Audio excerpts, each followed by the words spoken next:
Hi, this is Mr. Juvent Paul, commonly known Mr. Concepts. This is lesson number 7 of volumetric analysis topic in chemistry subject. This one today is talking about how do we convert moles into mass. Moles into mass. This is even very important in the preparation of standard solution. When you are preparing standard solution, you need to prepare the solutions which reads, or the concentrations which reads molarity or mole per decimeter cubic. Mole per decimeter cubic. So there must be a concept that is supposed to be used in the preparation of standard solution, of which you need to use these chemicals, and they can only be measured in grams, but you need to prepare the solution which the concentration reads in mole per decimeter cubic, and here you can't directly get moles, but you can directly get mass. So you need to know how do we convert mole so that they can read mass. Mole into mass. Now this is the concept of today. The concept of today. How do we convert mole into mass? We have said that each chemical substance has its basic chemical formula. For example, this is sodium carbonate anhydrous. Sodium carbonate. Sodium carbonate. Sodium carbonate formula. Molecular formula. Molecular formula. The molecular formula is equals to sodium carbonate. This one here, sodium carbonate. This one. So when I write sodium carbonate in that way, it means this one is 1 mole of sodium carbonate. So 1 mole of sodium carbonate has its molar mass. The molar mass of sodium carbonate is even written on this chemical container. On this chemical container, you can see 105.99 gram. The molar mass of sodium carbonate, according to the container. The calculations, if you add up sodium, the relative atomic mass of sodium and the carbon and the oxygen under this chemical formula, you will have 106 approximately, 106 grams. This is the molar mass of sodium carbonate. Now, when you are preparing standard solution, you will need to measure exactly the number of moles or the amount in moles of sodium carbonate. For example, you need to prepare the solution. Now, in order to convert a mole into mass, you need first to know how much grams is in 1 mole of the particular chemical substance. Look, for example, 1 mole of sodium carbonate is equals to 106 grams. 106 grams. Now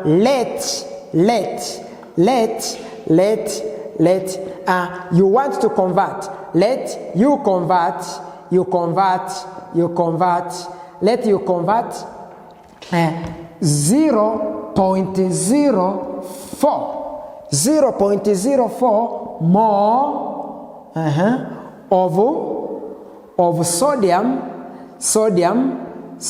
carbonate into grams. How do you do this? 1 mole of sodium carbonate equals to 106 grams. You just look on the container. It is written over there that sodium carbonate is having molecular weight of 106 grams.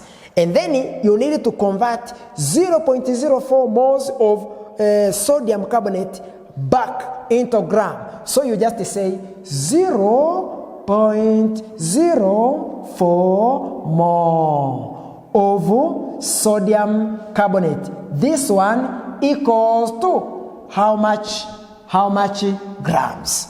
Simple like that. And then after, you can introduce a cross multiplication. You can just introduce a cross multiplication. Now, we can just say 0.04. Then 0.04 mole, 0.04 mole times 160 grams. 160 grams.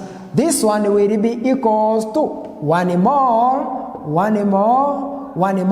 This number will be multiplied by this one times we can say just G times G. This G over there. Now we need to get how much is G. Then we divide by 1 mole both sides. 1 mole, and there we divide by 1 mole. 1 mole. So 1 mole cancels out. Then we have G equals to 0.04 mole. 0.04 mole times 160 grams over 1 mole. Over 1 mole. So a mole and a mole cancels out. Now remaining with the G will be equals to 0.04 times 160 grams. Like that. When I multiply that number, so when I multiply this number, I'm having 4.24 grams. So G will be equals to 4.24 grams. By that case, then we say this one means 0.04 moles of sodium carbonate equals to 4.24 grams of sodium carbonate. That way. One more example. Now assume that maybe you need to prepare sodium hydroxide, whose concentration is maybe 0.05 moles of potassium hydroxide in 1 liter. This one is potassium hydroxide. Potassium hydroxide is having a basic formula, molecular formula of KOH. Now, it is here with me. Now, when you look on the container, potassium hydroxide, written over there, potassium hydroxide, KOH. On the other side, when you make a follow-up, you find it is in front of the formula, it is written molecular weight or molar mass or molecular weight. It is 56.11. 56.11. Molecular weight or molar mass of potassium hydroxide is equals to 56 grams, which means 1 mole of potassium hydroxide is having 56 grams. Like that one. Now let you need to prepare, you need 0.05 more of potassium hydroxide. How do you do this? Simple. Solution. You just take 1 mole.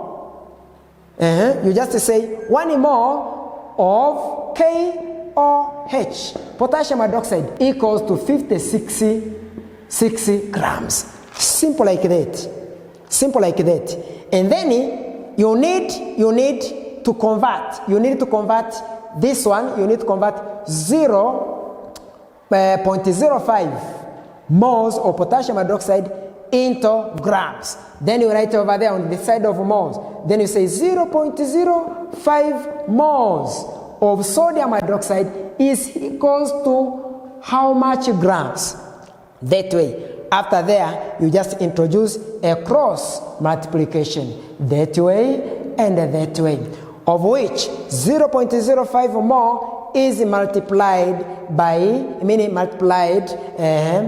with this number 56, and the 1 is multiplied by G. 1 by G, 0.05 by 56. Then we say 0.05 mole times 56 grams of potassium hydroxide. This one equals to 1 mole times G. Now we need G, so we just divide by 1 mole that side, and this one we divide by 1 mole the other side that way. By that way, 1 mole and 1 mole cancels out. Then we have G. This one here, we have G equals to 0.05, but what? More times how much? Times 6 grams. That way, over over 1 mole. Over 1 mole here. Over 1 mole.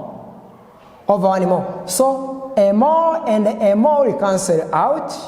They will remain with 0.05 times 56 over 1.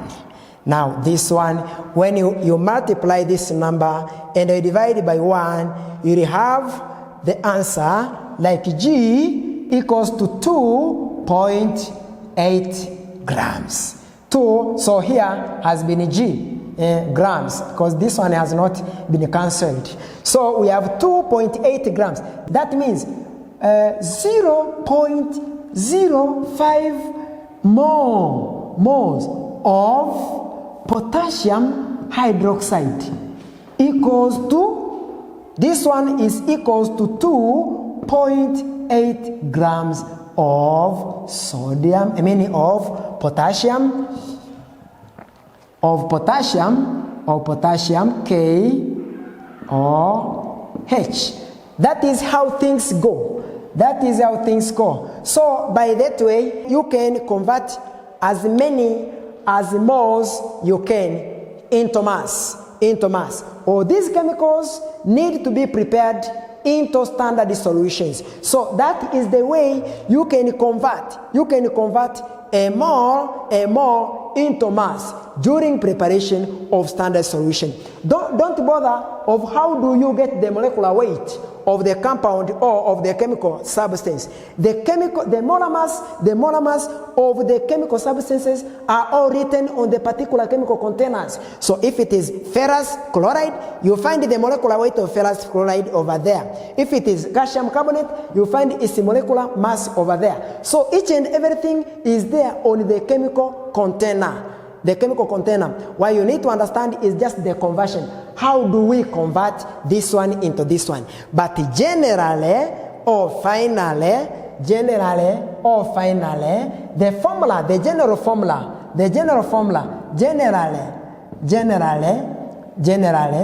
number of moles, normally number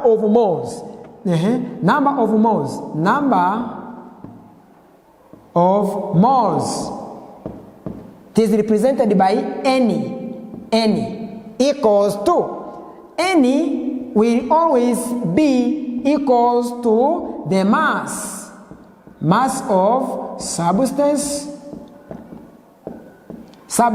that is small m over molar mass of the substance.